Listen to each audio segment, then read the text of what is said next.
আজকের রেসিপি হচ্ছে বেথা শাকের চচ্চড়ি। তার জন্য আমি এখানে বেথা শাক কেটে রেখেছি, দুটো বেগুন আর একটি আলু কেটে রেখেছি। রানা হোমমেড কিচেনে আপনাদের স্বাগত জানাই। তাহলে দেখে নিন আমি কিভাবে রান্নাটা করছি। এবার কড়া বসিয়ে ওতে সরষের তেল,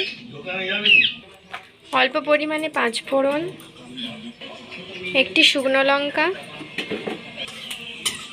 5 ফোড়ন আর লঙ্কাটাকে ভালো করে ভেজে নেওয়ার পর ওর মধ্যে শাক দিয়ে দেব, বেগুন আর আলু।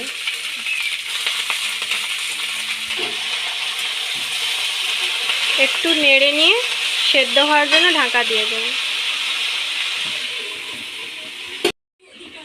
5 মিনিট পর আমি এবার ঢাকাটা খুলে নেব। এবার ওর মধ্যে স্বাদ মতো নুন, 1 চামচ হলুদ গুঁড়ো, স্বাদ মতো চিনি,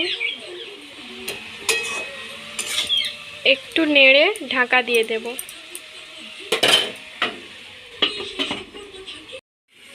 10 মিনিট পর আমি এবার ঢাকাটা খুলে নেব।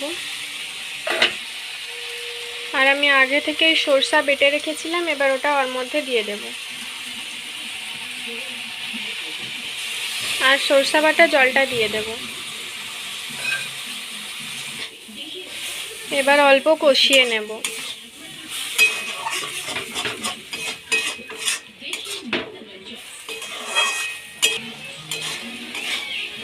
কষানো হয়ে গেছে, এবার সেদ্ধ হওয়ার জন্য আমি অল্প পরিমাণে জল ঢেলে দেব।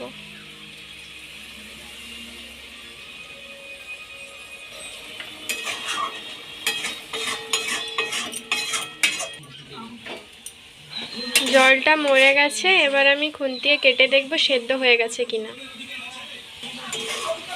সেদ্ধ হয়ে গেছে। এই রান্নাটা আপনারা বাড়িতে অবশ্যই ট্রাই করবেন আর খেয়ে কমেন্টে বলবেন কেমন হলো। এবার আমি নামিয়ে দেব। আমার ভিডিও যদি আপনাদের ভালো লেগে থাকে তাহলে সাবস্ক্রাইব করুন আমাদের চ্যানেলটি, যাতে পরের ভিডিওর জন্য নোটিফিকেশন আপনারা পান। নামানো হয়ে গেছে। এটি খেতে খুব টেস্টি হয়েছে। তো ভালো থাকবেন, সুস্থ থাকবেন। টাটা।